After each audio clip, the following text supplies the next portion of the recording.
بسم اللہ الرحمن الرحیم۔ حضرت مولانا مفتی محمد تقی صاحب مد ظلہ نے یہ وظیفہ بتایا۔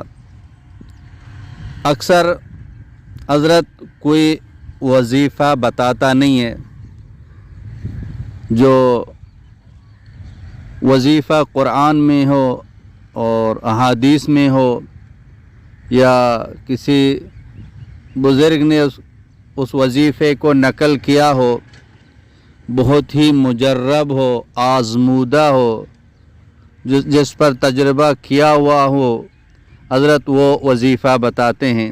یہ وظیفہ قرآن پاک کی ایک آیت ہے جس کے مجرب ہونے میں کوئی شک نہیں ہے۔ یہ آیات کریمہ ہے۔ حضرت نے تو تفصیل کے ساتھ یہ وظیفہ بتایا، اور اس وظیفے کو ہر وقت پڑھ سکتے ہیں، اور خاص کر جو رمضان کا مہینہ ہے، جو دعائیں قبول ہوتی ہیں، اور خاص کر رمضان کی جو راتیں ہیں، رمضان کی رات میں یہ وظیفہ پڑھیں۔ جو عدد بتاتے جاتے ہیں وہ عدد قرآن حدیث میں نہیں ہے، اس کا تعلق مجربات سے ہے۔ یہ شروع سے نقل کیا جا رہا ہے کہ آیت کریمہ کو جو اس اتنی تعداد میں پڑھے گا اس کا وہ کام یقینی ہو جائے گا۔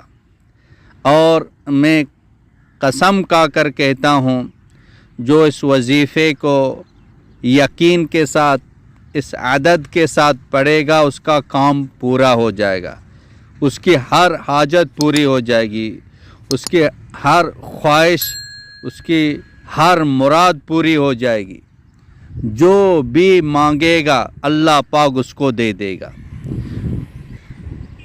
کوئی رشتہ ہے، کوئی روزی ہے، بیماری ہے، کوئی جیل میں ہے، کسی بھی پریشانی میں مبتلا ہے، اس وظیفے کو پڑھے گا اللہ پاک اس کا وہ کام بنا دے گا، اللہ پاک اس کا وہ مسئلہ حل کر دے گا۔ وہ آیت کریمہ ہے، اس کو 1.25 لاکھ پڑھنا ہے۔ 1.25 لاکھ آیت کریمہ، لا الہ الا انت سبحانک انی کنت من الظالمین، 1.25 لاکھ پڑھیں۔ یہ رمضان کی راتیں ہیں، عبادت کی راتیں ہیں، تو 1.25 لاکھ پڑھ کے اللہ سے جو مانگیں گے وہ مل جائے گا۔ 1.25 لاکھ نہیں پڑھ سکتے، کم سے کم 313 مرتبہ رمضان کی راتوں میں اس کو پڑھ کے اللہ سے مانگیں، جو مانگیں گے انشاءاللہ وہ کام ہو جائے گا۔ وآخر دعوانا ان الحمد للہ رب العالمین۔